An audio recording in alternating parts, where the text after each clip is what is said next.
Hello and welcome to this special edition of Straight Talk. I'm Ayşe Süberker.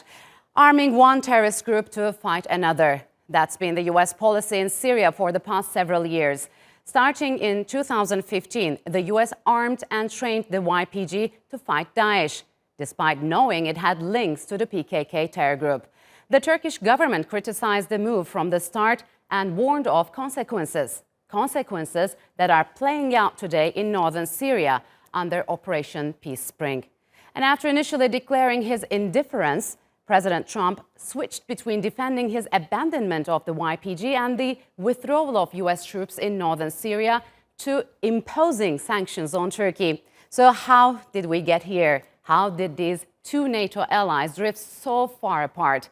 Adel Halim has this report. Turkey's stated goal in Syria is clear: eliminate the security threat posed by the YPG terror group along its border, and in the process, create a 30-kilometer-wide safe zone. Back in 2012, the YPG took over the area from the Syrian regime and has held on ever since. Now remember that the US and Turkey are NATO allies, but for a long time, America's strategic partner in the fight against Daesh has been the YPG, the Syrian branch of the PKK terror group based across the border in Turkey. And when President Obama took the PKK, when they bring in PKK, that's a tough deal because that's been a mortal enemy of Turkey. So when you bring them into a partnership, it's a tough situation.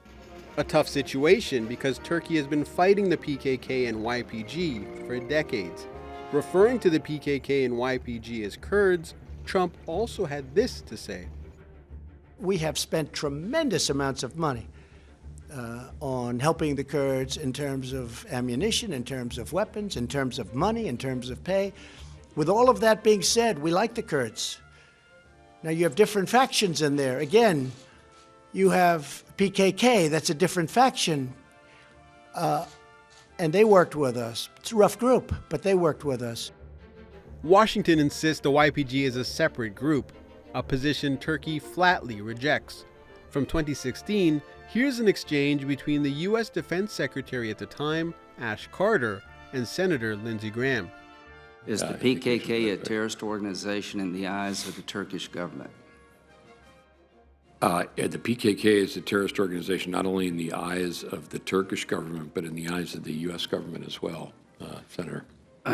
Is it surprising to you that the Turks may be upset with us by arming the YPG in Syria, since they're so closely aligned with the PKK? No, it's not. No, it's not at all, Senator.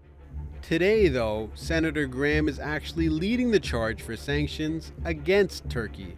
The U.S. has maintained that its relationship with the YPG is temporary and tactical, but Ankara strongly opposes this arrangement. Batı ve Amerika hep birlikte söyledikleri şu: siz Kürtleri öldürüyorsunuz. Kürtler bizim kardeşimizdir. Bizim bu mücadelemiz Kürtlerle değil, bu mücadelemiz bizim terör örgütleridir. Ve PYD, YPG, Daesh, bunların hepsi birer terör örgütüdür. The alliances and the abbreviations don't end there. The YPG forms the backbone of the U.S.-backed Syrian Democratic Forces, the SDF. They formally called themselves the YPG, who the Turks would say equated to the PKK. You're dealing with a terrorist enemy of mine. How can you do that, ally? So we literally played back to them that, hey, you got to change your brand. What do you want to call yourself besides the YPG? And with about a day's notice, they declared that they were the Syrian Democratic Forces. Turkey says its stated goals in Syria are clear, but Ankara will tell any and all that it struggles to decode the statements and actions of longtime allies like the United States. Adel Halim, Straight Talk. And joining me now is Vehbi Baysan, who is an assistant professor at Ibn Haldun University, and Sean Michael Cox, a professor at Bahcesehir University, who specializes in U.S. foreign policy. And joining us from London is Garrie. He is a political analyst specializing in Eurasia and the Middle East. Gentlemen, welcome to Straight Talk. It's good to have you here. In the midst of shifting alliances and loyalties, extremely fast-paced developments are taking place, especially after Turkey started its Peace Spring operation. In our panel today, we're going to break down the political and military ramifications of this operation and also repercussions it created around the world. But I want to start with you first. Vehbi, could you tell us about the latest on the ground, and has the Turkish armed forces achieved what they have targeted so far? Well, actually, it started all of a sudden, although it was expected, and for months Turkey was voicing their concern about what's going on in northern Syria, and that they would take action. So within a few days, they took control of certain areas, especially, I think we should identify, I'm sure our viewers would know the map, but it is M4 motorway, which links Aleppo all the way in Iraq to Mosul. So if you think it goes parallel to Turkish border, yes, and sometimes just curves to 30, 35 kilometers. So Turkey is saying that we need to establish a security zone in this area. There are two areas that reach to that region. So Turkey's operation actually goes from that area. One is from Akçakale down to Ain Isa and to Raqqa, that road leading there and bypassing M4. Other one is from Ceylanpınar, Aziziye and El Menajir, so it goes to Hasaka. Now, the reason I'm telling you this, because these are the hot spots where we have armed men. Now, Turkey for long voiced their concern because in the pretext of fight against ISIS, up to 80,000 men armed, financed, trained, and gain field experience. Yes. So that is a serious threat to national security of Turkey, which in my opinion, actually anybody's border, if you have 80,000 armed men, that is a problem. Okay. So the operation is going as it's planned. As it is planned, okay. yes. So Sean, we've seen an incredible criticism towards Turkey's border security operation. Why do you think the US and many European allies chose to side with the terror organization YPG instead of a NATO ally, Turkey? Well, part of the reason is because of the incoherent policies that the Europeans and the North Americans, especially the United States, have implemented in Syria. Ideally, they would like to partner with what they consider to be a reliable national and sovereign entity like the government of Turkey. But there's a lot of animosity between the Turkish government, the US government, the Turkish government, and different European governments. And Ankara is not seen as a really reliable ally to these Western powers, and their intentions in northeastern Syria in particular are not seen as being honorable, at least from the foreign policy generating parts of these governments. But such kind of condemnation was never seen before. I mean, both for the Euphrates Shield and the Olive Branch, those two operations Turkey launched. What makes this operation so contentious? I mean, those areas were liberated and about 400,000 Syrian refugees were able to return to their homes. So why is this so contentious? Well, there are several things coming into play here. One is the sheer scope of this operation, although I think ultimately it will probably be a lot smaller than we're led to believe it's going to be. These others were seen as very targeted events, where this is seen as much more wide scale. If you're saying we're going to secure our entire border 30 kilometers deep into the country, that seems to be a massive operation. So that's 480 kilometers long. Yes, so 480 kilometers long. So it seems to be a lot more substantial. But you also have domestic politics coming into play in a number of different countries as well, with elections coming up and whatnot. Yeah, we're going to talk about the US aspect. So these criticisms have also added to this misinformation against Turkey's operation. I mean, some international media outlets even broadcast some video games, like it's as if it's a Syrian bombing. So I want to go to London to talk to Adam. Tell me what has led us to this misinformation that somehow Turkey's Operation Peace Spring will provide a fertile ground for the terror organization Daesh, and it will endanger all the gains made in the last couple of years. Well, the falsehoods come from one of two places. either one is witnessing the phenomenon of politicians in Western countries not understanding their own history and their own security interests, or something worse. We could be seeing devious politicians who expect that the people are stupid enough to believe the myth. The idea that Turkey is somehow a rogue state, which is the clear implication of this, what I frankly call an ultra-liberal to far-left narrative, is simply absurd. Turkey is one of the only functioning democracies in its region. It's got a robust economy, which I think in the long term has a very good prospect ahead. It's a country that has been a loyal and very productive NATO member since 1952. Round about the beginning of the NATO alliance. And since then, Turkey has always taken a very responsible position against all forms of terrorism, whether it's religious extremists like the Gulanis or the Daesh, whether it's communist extremists like the PKK-YPG. And the idea that Turkey is somehow doing something against Western interests when it's the PKK themselves responsible for bringing drugs and the crime associated with it into Europe is just utter nonsense. It's as though there's this atmosphere in certain parts of the West where they've let the far left rewrite the last 30 to 40 years of history. One sees it very much in 21st century narratives about the 1980s struggle against communism in Afghanistan. Now many people, even those who supposedly are on the right, even though I question whether that's an accurate description of them, are somehow saying that what Ronald Reagan did in the 1980s in crushing communism in Afghanistan was somehow bad. Now, Turkey has long been a stalwart anti-communistic ally, and the communist PKK terror organization is something that all responsible nations ought to fight together. And it's interesting that U.S. chooses to ally with it. Okay, thank you, Adam. You touched on a very important point. It seems that the world has forgotten Turkey since, 2005. Turkey has been a part of this international coalition against Daesh. And one of the countries who suffered the most from both Daesh and the PKK terrorism. I would like to remind our viewers about the attacks which took place on Turkish soil. So Daesh attacks from 2013 to 2019 have killed 315 people. Some of the most high-profile attacks include the 2015 Ankara bombing that killed 109, the Istanbul airport attack in 2016 that killed 45 people, and a 2017 Reyna nightclub attack, which left 39 people dead.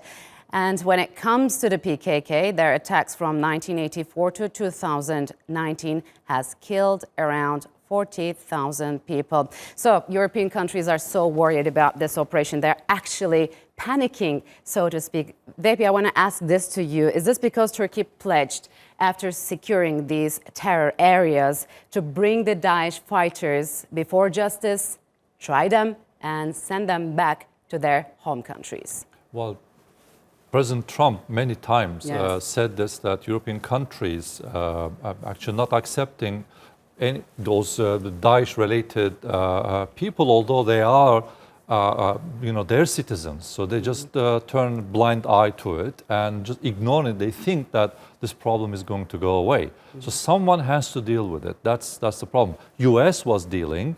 And now it's not. And it's not. And Ayşe, let me tell you, they had a huge camp there. The most probably dangerous terrorists were kept and only left in the hands of PYG people. Yes. There was no even an international security for these people. So, once Turkish operations started, PYG just opened the doors and let all these people we're gonna out. Now, touch on that. Now, What's is going happen? to happen is, I think, very serious. From a European perspective, we see France is quite happy that some of its citizens suspected of being a Daesh fighter, they're very okay if they are tried in Iraq and get executed, maybe. So could you tell us about the European perspective in this point? Are they really concerned that one day these citizens will be sent back to the countries? Well, obviously, it's not just European countries, but also in North America as well. When you send you have someone who's been radicalized,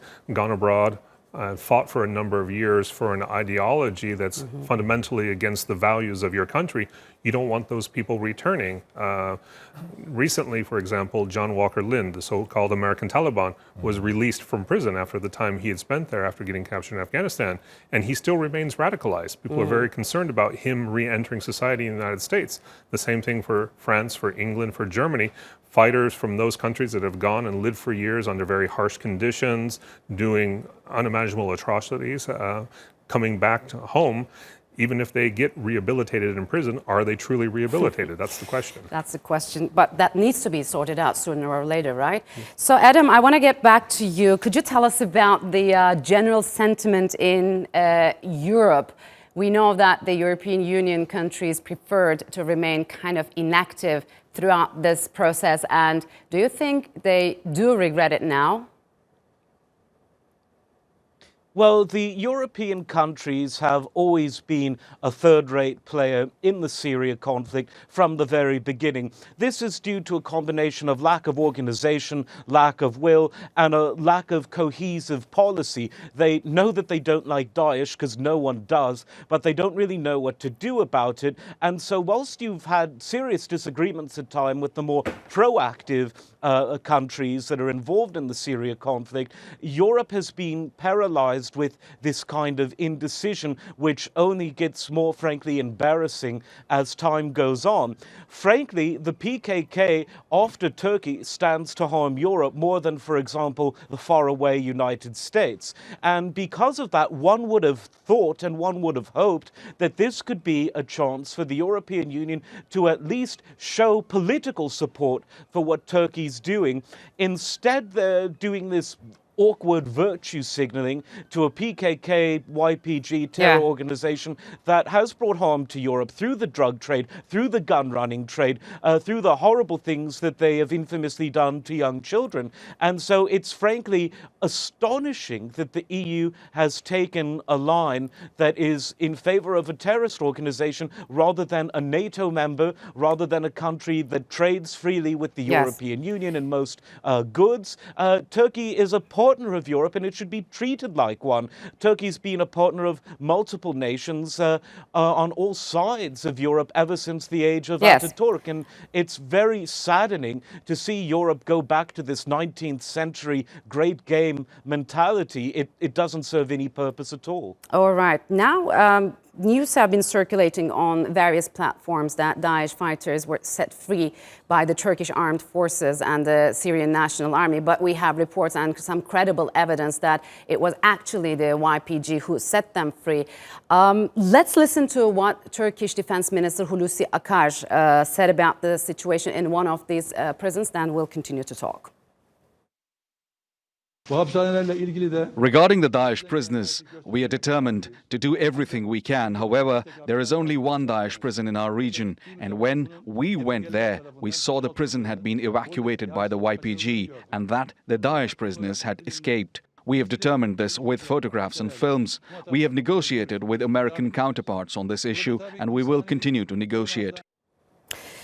So, Vehbi, who will be held responsible for freeing these fighters, and what will these fighters do? Well, let me say this first. I think it was around 35 to 40 kilometers away from Turkish border. So, in a couple of days, Turkish army did not reach there. So it is really like, fabricated, saying that Turks did it. Because when they arrived, there are films proving that all the prisoners were already out. But the problem there is that these are the children and wives of these terrorists actually actively fighting. Let's put that. It's very important to underline this. And number two, the ones captured were actually real killers. And now they just simply melted away and disappeared. And most probably they will be reunited with these groups. And then the real fight will begin. Therefore, I think we should really emphasize this here, that it is vital that the European EU countries come for help to Turkey. So we should all be fighting the terrorism, because one day the terror will reach in their capitals and cities. It has already. Adam, I want to turn to you. We have also been witnessing some head-spinning developments on the ground after years of fight against the regime, the YPG, abandoned by the United States, decided to ally with the Syrian army. So how significant is this? Well, it's significant in terms of what it might mean on the ground, but it's not significant in the sense that it was entirely predictable. This group would ally with literally anyone if they thought in their perverse estimation that this could help them achieve their goals of illegally carving out a statelet in the territory of at least 3 to 4 other nations, because we have to remember groups that are affiliated to the PKK in Syria, Turkey, Iran, and Iraq all have this same illegal secessionist goal, and they seek to achieve their means through supreme brutality combined with a incredibly extreme far-left ideology. So once the United States left, the leadership of the terrorist organization obviously looked to see, well, who else can we make a bargain with? Now, Assad doesn't claim to want to give them their own statelet or even autonomy in the northeastern part of Syria, but practically his hands are tied because he has virtually no presence in that part of Syria. So they're clearly going to try to make some sort of bargain with him. But I predict that that too will end in tears, probably for both sides. And nowadays, most of the U.S. senators are staunchly against Turkey's operation and support for more sanctions on Turkey. But there is one senator, Rand Paul. He actually understands Turkey's concerns and brings some clarity to the situation on the ground. Let's listen to him, and then we'll continue to talk on U.S. policies. And interestingly, I think the irony of this whole thing is everybody's worried about the Kurds and the demise of the Kurds. The irony may be that when the Kurds finally become aligned with Assad, which seems to be happening in the last 24 hours, that it may be their best chance for actually having a semi-autonomous region of Syria that is Kurdish. It's what happened in Iraq and which I hope will happen in Syria. But it's not going to happen unless the Turks actually feel comfortable with Syria controlling their own sovereignty and not allowing incursions from Syria into Turkey. And I think that's what Turkey's most worried about. Well, President Recep Tayyip Erdogan just said the Assad regime entering Manbij is not a very negative development because it's their lands after all, but it is important the YPG doesn't remain there, he says. So have viable option that the Kurds will have a semi-autonomous region in northern Syria, Vehbi? Well, if you look at the agreement they made, which I clearly read it more than once, you can see that the YPG or in general whoever negotiated no match to Syrian regime. So we should underline that first. Second, they see it's their territory, it's the legitimate land for Syrian government. It seems they're going to take over. And if you look at the discussions at Damascus, actually they're saying it's better that the Turks take place there and protect the area, because Turks are not trying to hog the land or even establish any independent, whatever you call federal structure there. So when you look at it, there are two interests are actually matching. And we have this at Afrin. You remember Afrin was taken by, or rather, with the help of Turkish authorities, taken by the regime, and then they handed it to Turks to take care of it. Turkey established local administrator. Actually, the members were the locals as well. So that's very important for us. So Turkey is not there to fight against Kurds or even clean the area from Kurds. Turkey, their confusion. As long as there's no terror threat, Turkey is okay with it? Well, absolutely. I mean, it's not against Kurds. It's YPG. YPG is not everywhere representing Kurds. That's I think the world should. You can see in Iraq the relationship between the Kurdistan regional government and Turkey is quite good. The Turkish military has trained Peshmerga fighters there as well. They have good relationships, good trade relationships. I think what everyone would like to see here is a similar type of thing in Syria. So the U.S. actually has lost a lot of ground to Assad regime. So how is this in interest of the U.S. policies with this? Again, U.S. policy has been so inconsistent that they seem to just be attracted to the flashpoints, not to anything that's really long term. This has been latched onto because we're entering an election cycle. The Democrats have grabbed hold of it because this is perceived as a weakness that Trump did, a big mistake that they can take into the election cycle. Republicans are responding to it because they don't want to be seen weak by potential voters and also to support the military who has been committed to working with the Kurds in northeastern Syria. I'm afraid we're out of time, gentlemen. Thank you very much for joining me on Straight Talk. Appreciate it a lot. And Adam, thank you for joining us from London. Thank you. Thank you.